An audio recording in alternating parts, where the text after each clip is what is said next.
Good morning, and welcome back to America's Leaders from Coast to Coast, the 250th Anniversary Edition. I'm Stephen. And I'm Leah. We are heading to the volunteer state today, Tennessee.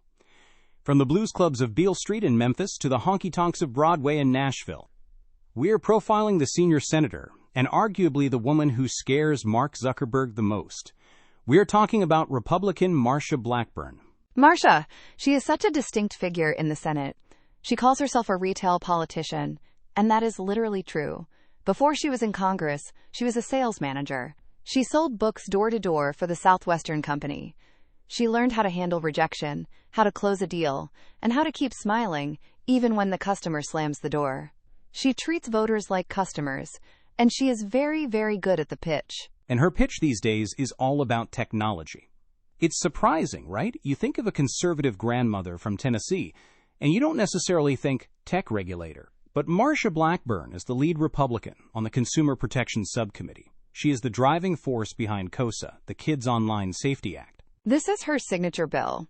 She teamed up with a Democrat, Richard Blumenthal, which is an odd couple if there ever was one. Their argument is that social media companies, TikTok, Instagram, Snapchat, are designing their apps to be addictive to children. They compare it to big tobacco. Blackburn says, "You can't sell cigarettes to kids, so why can you sell them an algorithm that promotes eating disorders?"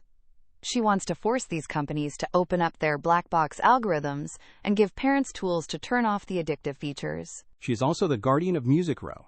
This is a huge deal in 2025 and 2026. It is the existential crisis for Nashville. Artificial intelligence. We have seen AI that can clone a singer's voice perfectly. You can have AI Johnny Cash singing a Taylor Swift song. It's funny on TikTok, but it's terrifying for the artists. If a computer can copy your voice, you lose your livelihood. Blackburn introduced the Copied Act and the No Fakes Act. She treats your voice like property. She says, that is * your intellectual property. Google and OpenAI cannot steal it just to train their robots. She is fighting to make sure that songwriters and singers get paid in the AI era. We also have to talk about her role as a border hawk. She is now the chair of the Immigration Subcommittee. Right. She is incredibly aggressive on this. She goes to the border constantly, often in a bulletproof vest, live streaming what she sees. She frames the border crisis as a, quote, human trafficking crisis.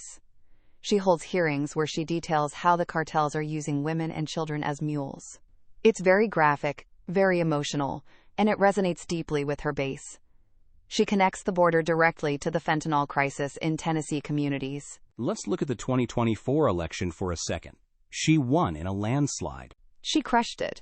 She beat Gloria Johnson, one of the Tennessee Three, by almost 30 points. It showed that despite all the changes in Nashville, all the bachelorette parties, and the tech bros moving in, Tennessee is still a deep red state. Blackburn knows her customer. She wears her pearls, she speaks with that soft Southern accent, and then she goes to the Senate floor and absolutely hammers the Democrats. It's the Steel Magnolia strategy. She is the saleswoman who became the senator. And the only person in D.C. trying to save country music from the robots. That is our profile for Senator Marsha Blackburn. Stay tuned for our next profile. Please note, AI assists in the creation of this podcast from pointedwords.com. And remember, better pointed words than pointed swords.